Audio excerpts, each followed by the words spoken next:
Hello, guys, and I'm back here to talk about Pokemon Go, a free-to-play app that just came out, Android and Apple App Store yesterday. And so I've been playing this, and I was thinking, how can we keep this game from dying like Miitomo did? Now, of course, this is an original idea. Miitomo was too, but who really? If it wasn't a Nintendo game, that Miitomo game wouldn't have done that well. I mean, it was a cool idea, I guess, but, like, nobody uses it. Like, none of my friends are like, yeah, I downloaded Miitomo. I had to convince them to get it. It was an interesting idea on paper, I think. Just, it just didn't carry out that well. But Pokemon Go, I think, is a neat concept that can carry out forever. But I think they have to do this the right way. And I was thinking, how can they keep the game going, and how can they keep people playing it? And so my first idea is obviously add more Pokemon, but I think, they're going to have that done by the end of this year or beginning of next year. I wouldn't be surprised if they have Gen 7 ready to launch when the new games come out, regardless if they have the Gen 2 through 6 ready. But I can't imagine it's that hard to make Pokemon, though, for that game. I mean, you can rip the models straight out of the Pokédex games, and then the sounds are already there, the moves, pretty much everything is already there. I'd assume the way they put the character or the Pokemon in is they have the entire Earth marked into areas like this is the desert part of Earth, this area is forest area, this area is grassland area. They're like, okay, we have a Sandile, we're gonna put him in the desert areas, and now when you're in a desert area, you can find sand. I can't imagine it's that hard. I could imagine they could probably crank out like 10 characters a day or something like that if they're trying there. But of course, I don't know how big their studio is, but I don't imagine it's that hard to do. So assuming they have all the characters out eventually, what can they do to keep you playing? Because eventually we're going to get like 20 super strong Pokemon. We're going to be like, we're going to run that Pidgey for the 50th time, and we're going to be like, why should I even bother to open up this game anymore? I have all the gyms in my area under control. By the way, if you see Pokemon rolling a gym, that's me. Don't you dare touch my gym. I haven't actually found a gym yet, because I live in the middle of nowhere. But I am going to join the blue team, so blue team's where it's at. But I think what you can do to keep the game going is I could imagine them having raids in big cities, like at least one city in every state. And then it's like for a week, there's, just like the trailer where there's Mewtwo there, like for a week, every big city in USA in every state, there's going to be a wild legendary there.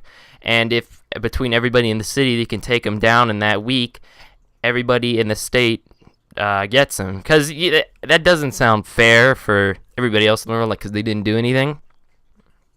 But like, for those people that don't live that close to a big city, those events are gonna suck, because there's it's like I can't get to that city. For me, there's a kind of big city like a half an hour away from me, but the biggest city I'd say in my state, it's like 6 hours away from me, and I'm not driving 6 hours to get a legendary. So I'd imagine it'd have to be like everybody in this state gets it or something like that. So that way it can make it fair if you can't get to these big cities. Another thing is I think they could have like, hey, GameStop or Walmart or whatever, we teamed up with them, and today there's going to be like 100 Mews around here. So if you want to come here, you can pick up a Mew or something like that. I don't think they have player versus player battling, like real live battling. So I wouldn't be surprised if they added that sometime down the line. I hear they have trading in the game. I haven't actually seen any trading. But I'd like to see tournaments and places at Pokemon Go. I think the game has a lot of potential. That's the point of what I'm trying to get across. Of course, the servers are horrible right now, but that's par for the course with every launch. But I'm just excited for where the game can go, and I don't want it to die out just because, there's nothing else to do. So I hope they do keep it going with big events. And, I think it'd be nice if, like, every month they're like, hey, we just opened up 1,000 more gyms in America or something like that. Feel free to claim it. And then I don't know. I hope there's more stuff to be added eventually besides just new Pokemon, because I could imagine the game getting pretty stale once you have all your favorite Pokemon.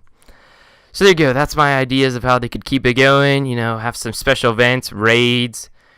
That's about it, really. It's a team-focused game, except everybody's in different areas, so it has to.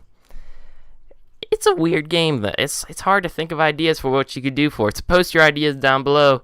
I hope they incorporate it so that way the game doesn't die out once all the Pokemon are here. And here's hoping they make those Pokemon quicker. But I'm not mad at them for making the game right now with only 151. Because I'd rather have only 151 right now instead of, 2 months down the line the game comes out and everyone's out. But we had to wait 2 months for the game to come out. But I'm excited for the future of the game. If you see Pokemon, don't you dare touch my gym. Or you can add to it if you're part of the blue team. Join the blue team. Like, comment, subscribe if you liked. Except I don't really do Pokemon content on this channel. I just like Pokemon Go, and I thought I could add some stuff to the conversation. But if you do like Smite or Paladins, there's a lot of stuff here for you. So I'll see you all in the next episode. Goodbye, everybody.